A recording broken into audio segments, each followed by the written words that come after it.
This is your official WWE Hell in a Cell 2019 review here on the JBSN Media Network YouTube channel. Jeff here with you. Let's just say that Hell in a Cell was a very, very polarizing show, to say the very least. We'll get into it here. There was one match on the kickoff. They had a number of matches that were added very late before the show started. And this was the one they had. We had Lacey Evans taking on Natalya as they continued their feud here. In front of a half-empty arena, unfortunately. But actually, I thought this was a decent match. Lacey gets the bulk of the offense, and she works over Natalya throughout most of the match, just with her ground attack. She did hit the springboard elbow at one point. She attempts to go for the sharpshooter twice throughout the match, but was unsuccessful as Natalya was able to counter it. Lacey eventually, towards the finish of the match here, goes up for her springboard moonsault. She crashes and burns. That's the opening for Natalya that she needs. She's able to lock in the sharpshooter on Lacey. Lacey taps out very quickly to it, and Natalya wins the match. She is celebrating in the ring as Lacey returns to her feet, and then Natalya gets some of her heat back from the previous weeks here by laying out Lacey with her version of the woman's rights. So Natalya left looking strong here. Lacey left looking like a loser. So Natalya got a win. Natalya was clearly over with the crowd here as well. I gave the match a B-. I actually thought it was a pretty decent showing here from both ladies here on the kickoff. The main part of the show started off with the first of the two Hell in a Cell matches. It was for the Raw Women's title. We had the men, Becky Lynch, putting that title on the line against the Boss, Sasha Banks. This was easily the best match on the entire show. These two women, as I knew they would, told an outstanding story here. Of course, Sasha got the jump before the bell rung, actually took Becky outside the cage and gave her a suplex and worked her over for a little bit. Becky was able to recover, and of course, eventually all the weapons from underneath the ring came into play. We saw chairs, we saw kendo sticks, we saw tables, we saw ladders, we saw everything pretty much you can think of get involved here, and both ladies used the weapons to their advantage. The cool spot that most people will remember from this match, they had gimmicked a chair into the cage, but with the help of the kendo sticks. Sasha was set up in the chair, and Becky hit this running dropkick off the apron onto Sasha. It was an incredible spot, something that I'd never really seen before. So that got a holy, a holy crap cheer, but a chant, I should say, but they said the cuss word, but yeah, I mean, that was an incredible spot. Sasha was actually able to recover from that, and actually at one point was able to lock in the bank statement on Becky in the middle of the ring with the assistance of the kendo stick up under her throat there for leverage. Becky was able to make it out underneath the rope because there was no break, because there's no disqualification, supposedly, in these matches. Becky was able to escape. They go at it for a while more back and forth. Ultimately, Becky does win at 21 minutes and 26 seconds. And I should mention also, in the first match, the Lacey-Natalya match went 9 minutes and 21 seconds. At 21 minutes and 26 seconds, Becky Lynch was able to lock in the disarm on Sasha. She fought it for a bit, but eventually ultimately tapped out to retain the Raw Women's title. I was a bit surprised here. I actually thought Sasha was winning the title here. I'm actually very surprised that Becky retained. So Sasha, once again, cannot get the job done by beating Becky Lynch for the title. I gave the match an A+. This was easily the best match on the show. These two, like I said, told a great story. Next up was the Tornado Tag Team match. We had Roman Reigns and Daniel Bryan teaming up to take on Eric Rowan and Luke Harper. Again, this I thought, because we don't see tornado tag matches too often. That means all four guys are in the ring at the same time. There's not a traditional tag. I thought these guys told a great story. The heels dominated for most of the match here. They worked over. It was Daniel Bryan they worked over for a while. Then Roman Reigns got worked over. Eventually, Bryan again. And then eventually they do get the hot tag in to Roman, who runs wild. They set up a spot here towards the end where, we had Harper get nailed with the running knees, and then after a Superman punch prior to that, we got the running knees, and then ultimately Roman Reigns did hit the spear for the win on Harper. Of course, they beat Harper, not Rowan. At 16 minutes and 52 seconds, Roman Reigns and Daniel Bryan won the Tornado Tag Team match. I was, again, surprised here. I thought for sure they were setting up for a Daniel Bryan heel turn, and there was no tease of it or nothing here. Nothing ever came of it. So Roman Reigns and Daniel Bryan won after the match. After a little bit of back and forth here, we see Bryan put his hand out. Roman walks away, and then ultimately Bryan puts his arms out for a hug position. He gets the crowd to do the yes chant. Eventually, Roman does go in. They do hug it out.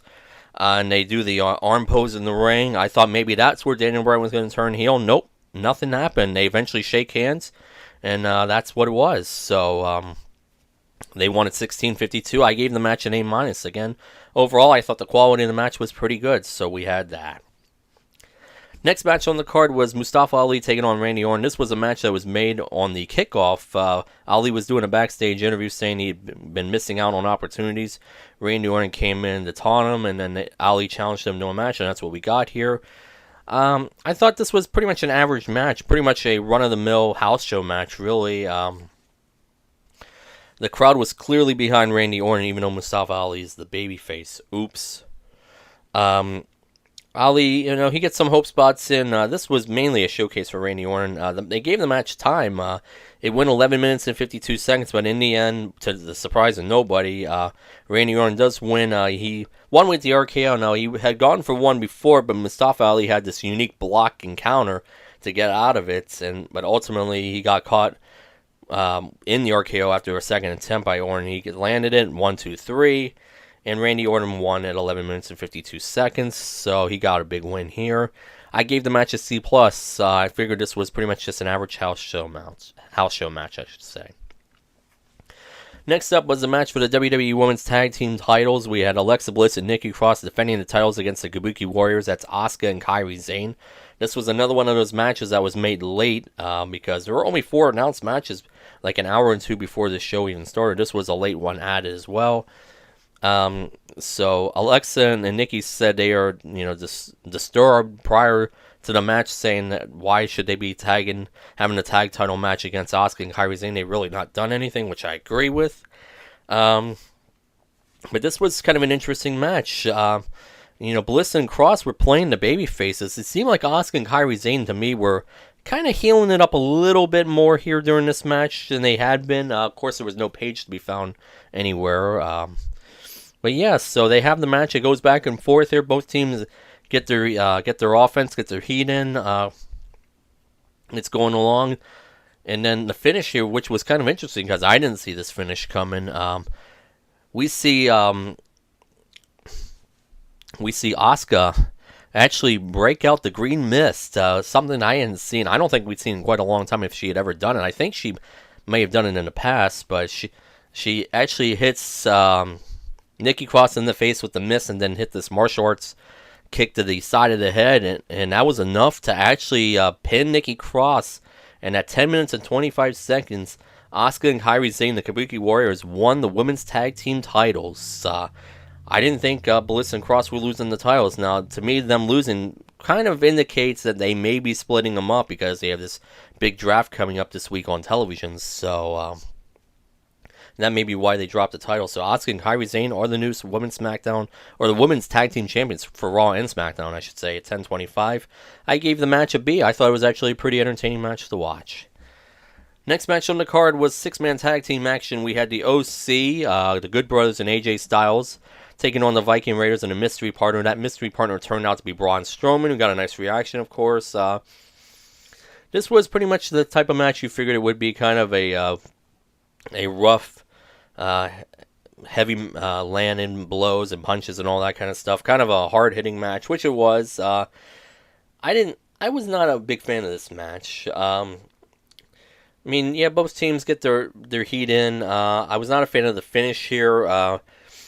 The Viking War Raider Machine Experience and Braun win via disqualification.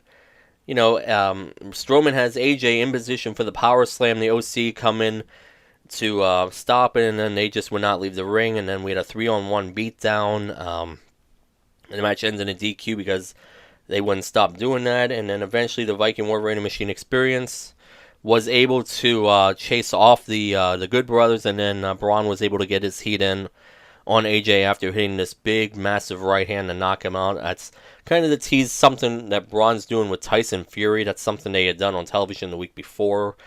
So that was kind of a prelude to that. I gave the match itself at 8 minutes and 14 seconds was the finish. I gave it a D+. I was not really a fan of this match.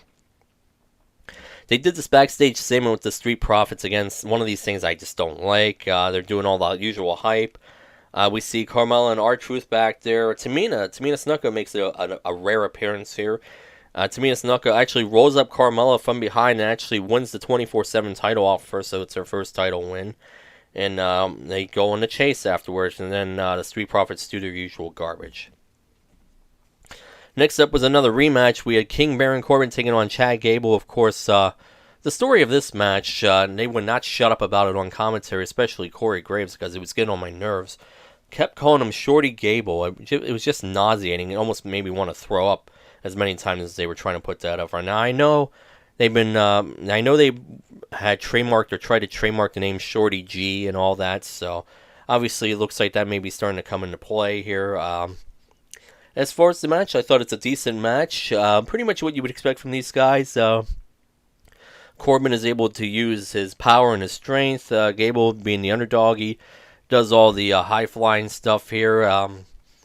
The finish comes when Corbin, who was all but in trouble, out of desperation, goes out to get his scepter. He brings it into the ring. He tries to swing it at Gable and miss. And then tried to do it again. The referee grabs it to get the distraction from Corbin. Gable was actually able to schoolboy Corbin up on a roll and get the 1, 2, 3, and won the match there at about 10 minutes or so. So we had that. Ultimately, Corbin later on backstage would get his heat back by beating up and laying out Chad Gable after Gable was doing a backstage interview. I gave this match a B-. I didn't think it was terribly bad. I thought it was a pretty good match. The next match on the card was for the WWE SmackDown Women's title match between Bayley and Charlotte Flair. Bayley defending the title. Before that match actually got started, they did another one of these 24/7 segments. They had done the deal where they introduced the international commentators that are there in the crowd, as they usually do. Of course, Funaki, of course, former wrestler and SmackDown broadcaster himself, he actually gets involved in the spot here with the 24/7 title. We see Tamina walking through the crowd, kind of looking for Carmella and R-Truth. And eventually, R-Truth is spotted there by Tamina.